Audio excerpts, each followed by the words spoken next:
Crickbuzz Live at the halfway stage, a sort of unscheduled halfway stage at the Gabba, but that's what we come to expect. What, 280 days of sunshine, they say, but they don't take into account what happens in the evening. So there might be sunshine during the day for parts of it, but then those clouds roll in and play havoc with cricket matches. Also plays havoc with our predictions right here on Crickbuzz Live, though in this case I'll have to say I'm going to call it a tie between these two gentlemen because the score is finished at 158 for 4 Correct. in 17 overs, which is the completed innings. But once Messrs. Duckworth, Lewis and Professor Stern come into the picture, we might have your second new prediction, which is around 170. Both the prediction right. I said 155 to 160 in between. So 158. So it's 2-0 then. Yeah. I'm happy to concede. Happy to concede. I'm happy to to concede. Just sit on the other end and enjoy watching. Absolutely, just like your partnerships. Absolutely. But the only true loser is me. I tried to be nice and But why you patriotic said- with why you said 140. 140. I was trying to be patriotic. You can say 180. दिल से बोल दिया sir क्या No, करें but 180 would also mean that Virat Kohli can go Yeah, ahead and score a score century. 100. That's the new definition of और Rohit patriotism, Sharma isn't why it? Virat Kohli Because Virat hasn't played for a while, and I'm from Delhi, and he's from Delhi as well. so am I this is a full can we call this Crickbuzz Live Delhi special Delhi, correct. so we've just heard that the adjusted target is actually going to be in that 170 range 174 is the exact target To be with precise. the So adjustment 10 and over. 10, a little 10 and over. so more 10, than- 10 and over in But the 17 power play overs. overs will also, I think, are they reducing? They're not reducing. That's another thing that we'll have to bear in mind. But then I think Australia obviously now enjoys the upper hand. You do know that 10 and over is not going to be easy. And we also know that once there's some amount of rain, some surface moisture on that pitch at Gabba, it spices up quite a bit, and they do have the faster bowlers. And also, Adam Zampa won't be required to bowl his quota of 4 overs, so that really is not going to play into India's hands. I think Australia have done a fairly good job in the first 17 overs. You reckon they'd be the happier camp in the two dressing rooms? Absolutely. Now India is dependent on only 3 players.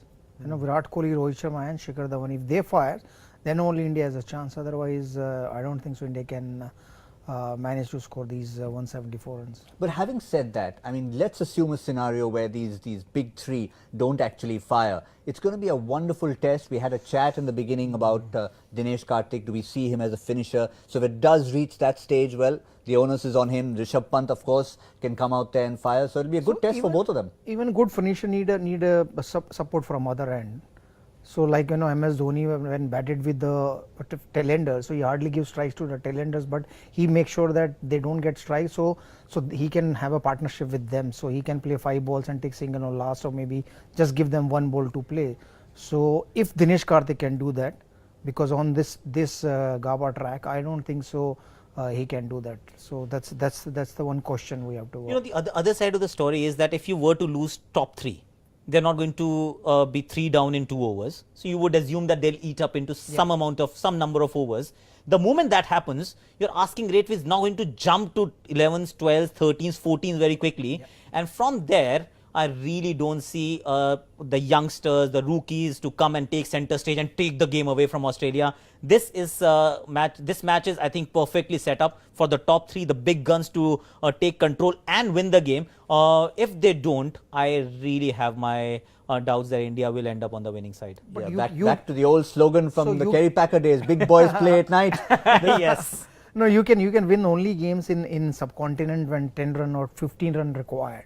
But outside subcontinent, it's very difficult for any batsman to chase 12 in or maybe 15 run in over, because we've seen big target chases in India and subcontinent, but not outside India. But let's speak about one of our Delhi boys today, Virat Kohli.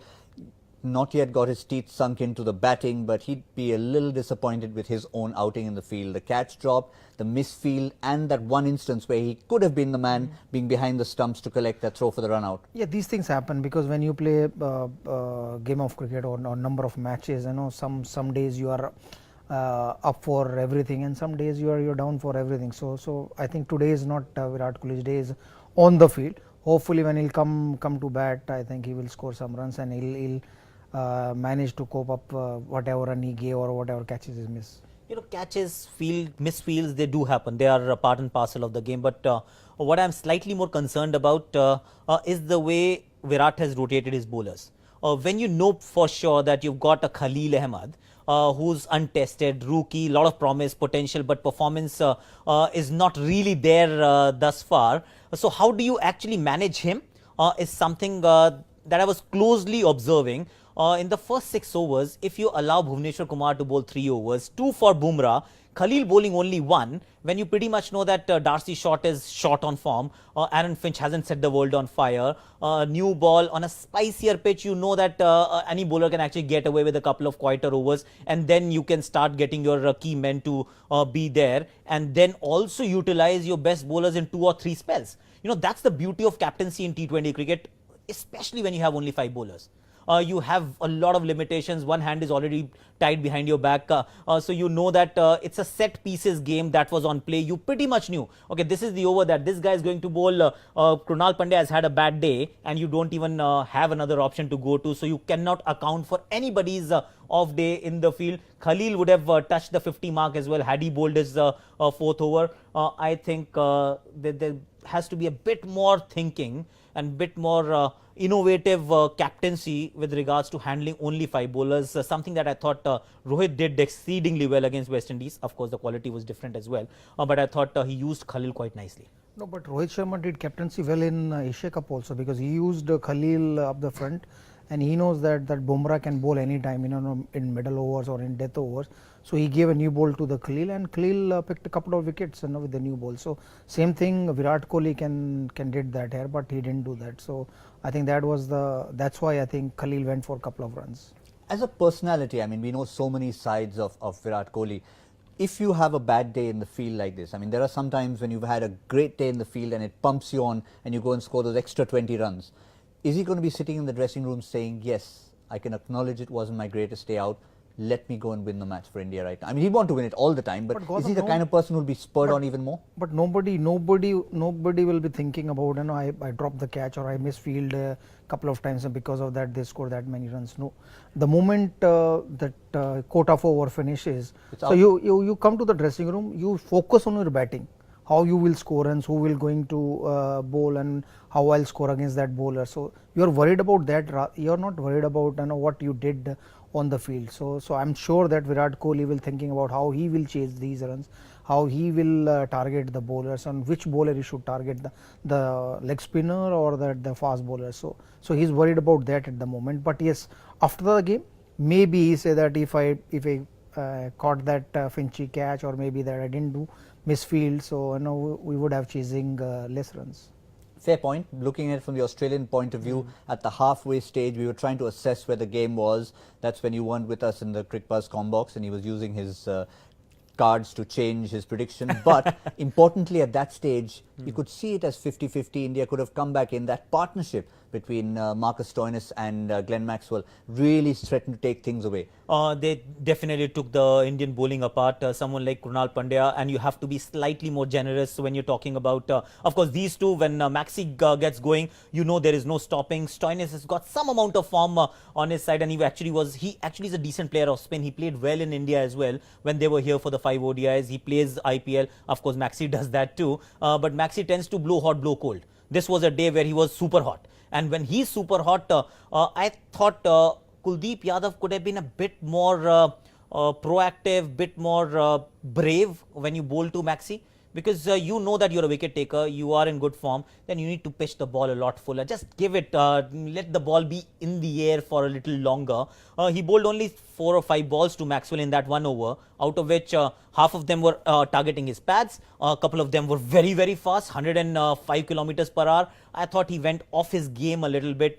When you are up against an aggressive batsman, just think as a fast bowler, be very aggressive, counter fire with fire, and you may succeed, because even if you go for 5 runs, it does not matter. He'll take somebody else apart. That's exactly what he did to Krunal Pandya and to Khalil Ahmed. I think they've done very well. This pair neutralizing a certain amount of threat from the Indian counterparts.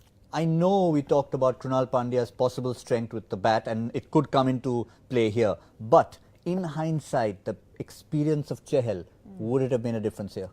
Absolutely. That's why I said earlier that Indian team will miss Chahal because he's a very experienced T20 bowler. So the kind of success he got in IPL in that Bangalore ground is amazing. And I thought that they missed Chahal as a bowler because Krunal Pandya, they don't have a variety. So he have only one pace and one action to bowl it, where where Chahal can bowl googlies and flippers and he's a very smart bowler. He bowl a lot of deliveries close to wide, so batsmen generally target bowler will bowl into their body so they can hit 6 and 4, but Chahal can bowl close to wide, so he's a very smart bowler. So I think India missed him. Well, that's about the past. We can't do anything about it. He's going to be doing 12th man duty. Final thought. It is about the big fish here to come out there and perform on the big stage. Okay, so the biggest fish in my opinion is Rohit Sharma to start with. When you're chasing 10 and over in a T20 game, when you're chasing 300 plus in a one-day game, I look at Rohit Sharma as my go-to player. If he fires, this target will start looking a lot smaller and chaseable. But if he fails, God forbid, then of course Virat Kohli. But then the other question that they need to answer is, where does Rahul bat? He's playing in this side, so does he bat at 3 or you slot him in at number 4? Because if you get rid of the top 3, you need to also spread your batting a little bit somehow. And the only way of doing that is to put Rahul at 3. That's what he did in England and scored a century. And then Kohli actually batted at 4 in that game. But will he do that in a rain-curtailed or a slightly truncated game? We shall find out. But then I think it's 65-35 Australia favouring. 65-35. So now that he's put the numbers down, we've got just about enough time as the Indian batsmen have walked out to get a prediction from both of you. A patriotic prediction or a realistic one? No, realistic one. I don't think so India have any chance to win this game. Okay, any. That's Any. it. Okay. He's nailed it. 100%. He's nailed it. 65 and 100 here. 65-35. 65-35. And you? Well, I've got to play against the tide. I lost once, and I'm going to talk about the big fish. And let's not forget KL Rahul being the other big fish. Rishabh Pant could be the X factor. DK could be the finisher. So I'm going to play for the second time today the patriotic hat and say that I'm going to go against these experienced gentlemen who've been out there, been there, done that. But I have the liberty to be able to say that yes, we can get over the line. Let's get a big innings from one of those top 3.